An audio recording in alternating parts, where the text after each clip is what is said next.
Hey guys, how's it going? Nathan Olson here from yourcharisma.com, helping you create your brand your way. On this channel, we do a lot of social media marketing help as well as Instagram tips, so if you have not already subscribed, please subscribe. Today we're going to be going over the new Twitter rules that are going to be cracking down on automation and what that means for social media managers. Coming up.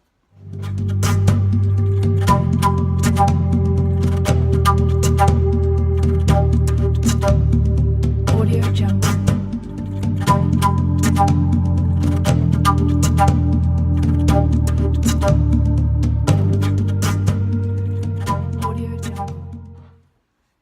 So Twitter actually implemented these new rules that target actual spammers and content manipulation. So what they're going to be looking at and what they're going to be cracking down on is multiple account users by the same account posting similar content with similar descriptions and stuff across multiple accounts, posting similar content on trending topics, and then finally using automation and stuff. So we're just going to go over those four in detail.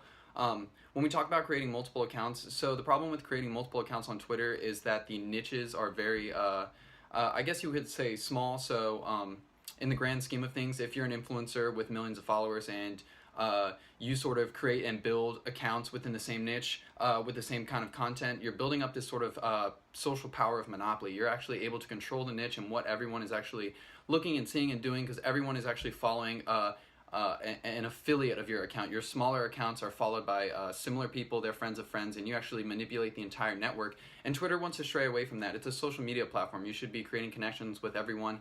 There shouldn't be one person holding the control over an entire niche. It kind of ruins a lot of the socialness in the platform itself. So kind of rules 2 and 3 kind of coincide with one another. It has to do with kind of content manipulation, and what Twitter as a social platform, as any social media platform or web-based browsing agent, you're going to want to keep content fresh, creative, unique, descriptive, and a lot of time put into it. So the problem with a lot of these social media managers, I myself am included in this, we utilize apps that kind of increase our efficiency and take a little bit of time out of the day, less time out of the day in order to create all this content.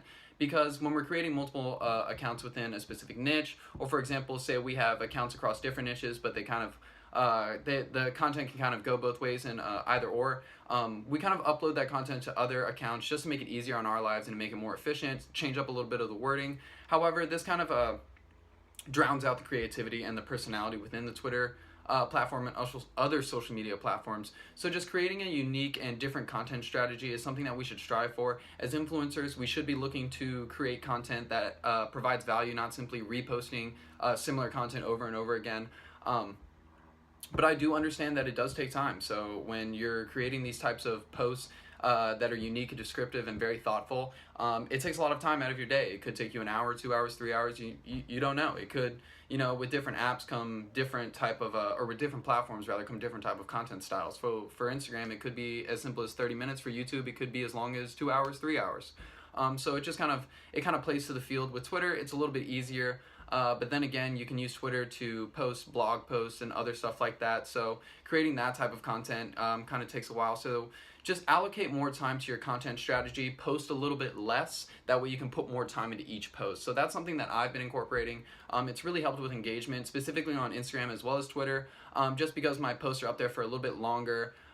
More people are seeing them. It's just the community is being able to touch the value a little bit more, as opposed to every 2 hours I'd be posting and then this one would get 100 likes, a couple would get 50 retweets, and so on and so forth. You're just kind of flooding your feed. So it's best to just kind of slow down your posting habits. So rather than living in this quick speed lifestyle, Twitter is actually taking the time to actually slow us down a little bit. It wants us to take the time and the thought and the care to put in each post. So this applies both with the content manipulation as well as the trending topic. They don't really want you to manipulate either. More specifically, when we talk about the viral content manipulation, so this is going to go back to that monopoly of power that we talked about previously. So when you have a monopoly of power within a specific niche, you can target specific hashtags, and Twitter actually mentions this. They say the manipulation of hashtags is absolutely prohibited. However, as influencers, we have the power, we have the social power to kind of utilize our following to I guess you could say hype up certain products or stuff in order to generate an income. People believe in us. They believe in what we have to say. We provide value to them, and we should generate an income off that. So we utilize kind of, especially if you have a huge network, you can utilize it to manipulate a hashtag. So for example, if you have millions of followers on specific accounts within a certain niche, you hold a monopoly, you would be able to hype up a hashtag that has no relevance to anything, but because you have such a huge following and such a strong network, you would actually be able to manipulate the platform in order to think this is a trending topic. And then from there, you just be able to kind of spiral viral topics out of nothing, and that's really a huge power. You can get a lot of eyes on you within the matter of seconds, and that type of systematic manipulation of the platform is something Twitter and other social media platforms are very, very straying against. The algorithms that they put in to their platforms take a lot of time and a lot of research in order to incorporate such a powerful algorithm. So they want to make sure that it's being used in the proper way, not manipulated in some sense.